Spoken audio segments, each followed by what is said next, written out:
I graduated middle school, high school, got my associate's degree, and went overseas multiple times. Those are just a few events that happened in my life the past 6 years. But you know what me 6 years ago and present me still have in common? We're still playing Mario Kart 8. Let's go!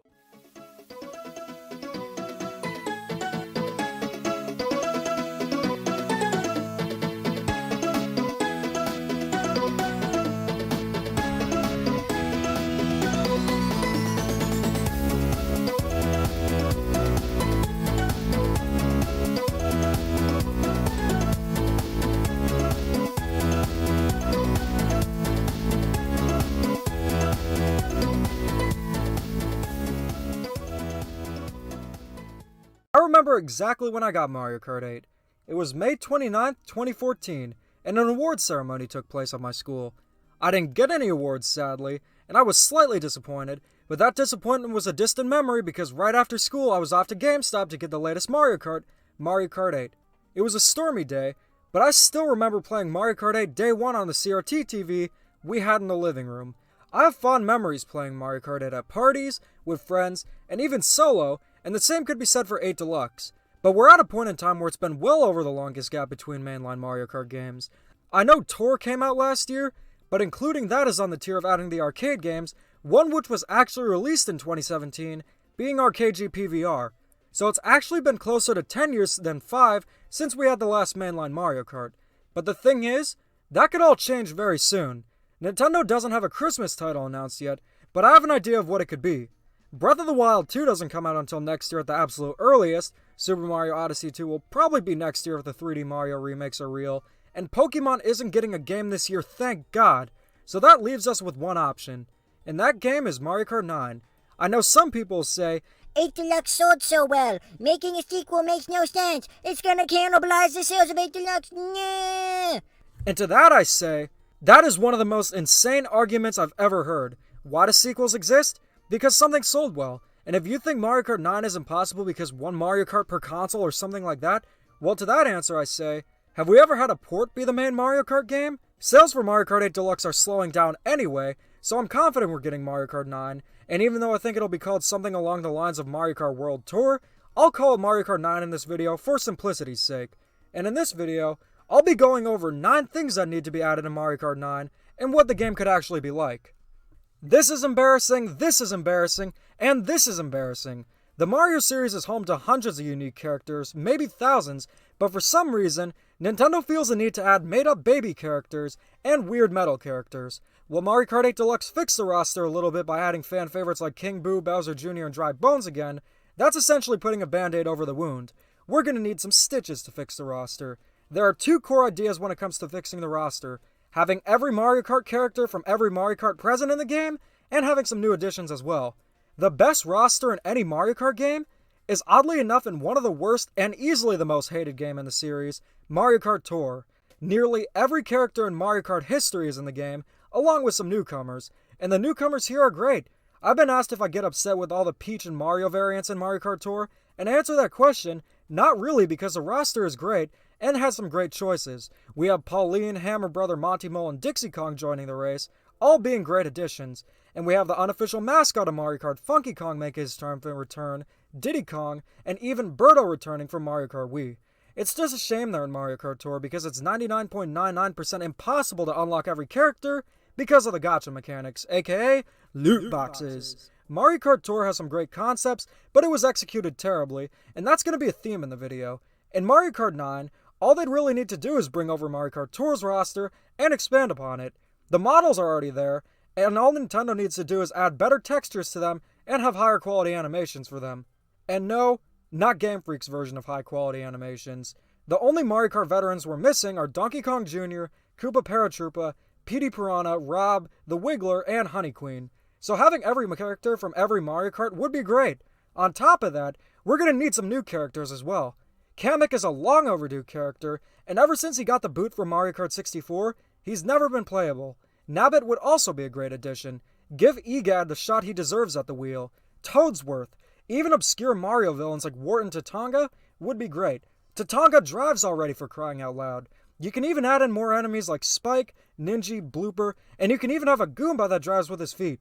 It would also be neat to see more Kongs and characters from sub-series like the WarioWare and Wario Land series, Mario and Luigi's Mansion. Unlike something like Smash Bros., Mario Kart characters don't have diverse movesets and really don't have many differences, so having a large roster would be more than a reasonable task. And speaking of characters, another thing reintroduced in Mario Kart Tour were special items. These were in Mario Kart Double Dash and the arcade games before, and they add strategy to the game. Characters would have meaning besides being your favorite as well. The way they would work would be the same they do in Mario Kart Tour. Some characters will share special items like they did in Mario Kart Tour in the previous entries as well. But one change I would make is have items that weren't special before, not special again. That means instead the Fire Flower, Mario could use a hammer. Maybe Luigi and Egad could use a Poltergust G00. Or instead of Toad using triple mushrooms, he could use a poison mushroom. Just a small tweak I would make. What goes great with special items and a great roster? Double Karts. Not only can I choose 2 characters at once, but it adds more strategy to the game. Can you tell I like strategy in Mario Kart? Because characters have their own special items, you could decide which combination of characters would work best for you. And considering the potentially huge roster, the possibilities for combinations are nearly endless. Mario and Pauline, Iggy and Spike, Funky Kong and Waluigi. Double Karts would be excellent to have again, even if it's just a mode. I've seen the idea of Mario Kart Ultimate thrown around a lot. That essentially means every character and every track returning. I'll be all for this, but only if we get at least 12 to 16 new tracks. I don't know about you, but I'm tired of playing the same old Mario Kart tracks. Mario Kart 8 Deluxe didn't introduce any new tracks, and Mario Kart Tour most of the time is really just Mario Kart 7 with loot boxes and microtransactions. It would be awesome to see every Mario Kart track return, and if Nintendo has enough new content along with old, that would be great. Some ideas I had for new tracks are a New Donk City themed track, one based on an amusement park, and a track that takes place in the Luncheon Kingdom, and maybe even a 16-bit track paying homage to Super Mario Kart. The thing is, though, not every Mario Kart track is memorable. Can you tell me what Mario Circuit 3 from Super Mario Kart is like? Probably not. But could you tell me what Coconut Mall is like? You sure can. Really, they could at the very least include the best courses from the Mario Kart series, and I'd be happy. But if they want to go all the way, having every track from every game was great. That's why I think it'll be called Mario Kart World Tour if they take this approach, because you'd be touring every Mario Kart game. But wait, every Mario Kart game? Speaking of bringing back content, wouldn't it truly be something if Nintendo finally acknowledged the existence of the arcade games? The Mario Kart Arcade GP games are so much fun and are very unique from the mainline series. Even though that's mainly because of the fact that these games usually have over 100 items, there are characters and tracks that are unique to the Mario Kart arcade games that I would love to see in a mainline Mario Kart. Technically, Cups really only have 2 unique tracks, bringing the total to 16 in GP2 and 14 in DX, bringing the total to 30.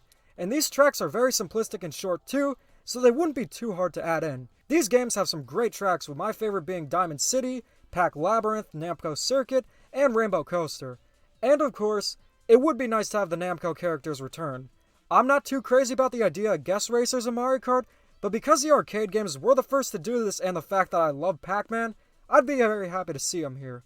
Bandai Namco helped develop Mario Kart 8 Deluxe and Mario Kart Tour, so I wouldn't consider it to be out of the question.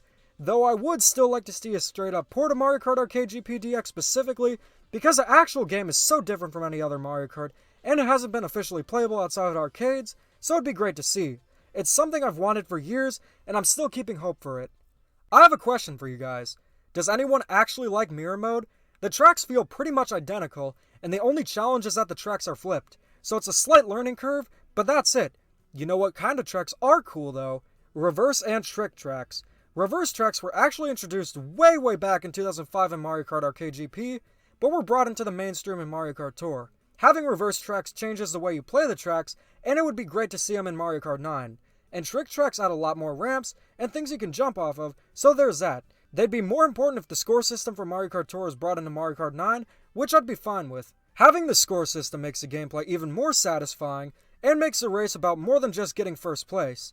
But every character would essentially be the same in Mario Kart 9, so certain characters wouldn't have an advantage on certain tracks. So in addition to 50 to 200cc, a reverse and trick mode would be great. Mario Kart Deluxe fixed Mario Kart 8's critical issue, the battle mode. The battle mode in Mario Kart 8 Deluxe is greatly improved upon, so Nintendo could bring that back into Mario Kart 9, but add the option for untimed battles. That's really my only complaint with it. But wouldn't it be cool if alongside races and battle modes there were mini-games? Mario Kart could take some inspiration from Rocket League, and maybe have a kart soccer minigame. Metroid Prime Federation Force had a mode like this, and it would be cool to see in Mario Kart. Maybe even a bumper karts minigame, where players would try to knock each other off of a platform, similar to bumper balls in Mario Party. There are some fun things you can do with Mario Kart beyond just racing and battling, and minigames would be very cool to see. Here we are again with a concept fully embraced in Mario Kart Tour that needs to be in Mario Kart 9. In the Switch era, it's now common to see Mario characters in different outfits. Mario Kart Tour had a ton of costumes, and a ton of them are very cool. You got Waluigi as a bus driver, Hiker Wario, and even stuff as simple as classic Luigi and Ice Mario look great. What I would do is have a drop-down menu on the roster just like you did for the Yoshis and Shy Guys in Mario Kart 8, just for organization's sake. Bringing all the costumes from Mario Kart Tour would be great, but Nintendo could also add more too. They could bring in the wedding outfits for Mario, Peach, and Bowser from Super Mario Odyssey, and costumes for Luigi from Luigi's Mansion 3. And yes, those bizarre Skylanders outfits for Donkey Kong and Bowser should return too. There's a lot of potential for costumes, and I'd love to see them in a game where I could actually unlock them. And finally, the biggest thing that needs to be added in Mario Kart 9 is a staple of most other great kart racers, but has somehow never made it into Mario Kart: an adventure mode. Mario Kart is notorious for not having much to do in single player, and even though Mario Kart DS had mission mode, having a full-on adventure mode with a hub world would be amazing. It doesn't have to be a detailed story, but just an incentive. Mario Kart has had some elements of adventure modes over the last few years, such as the missions and bosses in Mario Kart DS, Tour, and even Arcade GP, and I'm very surprised I haven't gone all the way yet. Instead of having a gimmick like anti-gravity, Mario Kart 9's big new addition could be an adventure mode. This is something fans have wanted for years, and I think is what Mario Kart 9 needs the most. So there you have it. Overall, Mario Kart 8 Deluxe is a great game, but there's still a ton of improvements that can be added in Mario Kart 9, and I'm looking forward to seeing what Nintendo will do to spice things up this time around. So what do you guys think? Do you like my ideas? And what do you want to see in Mario Kart 9? Let me know in the comments, and keep calm and Dada on.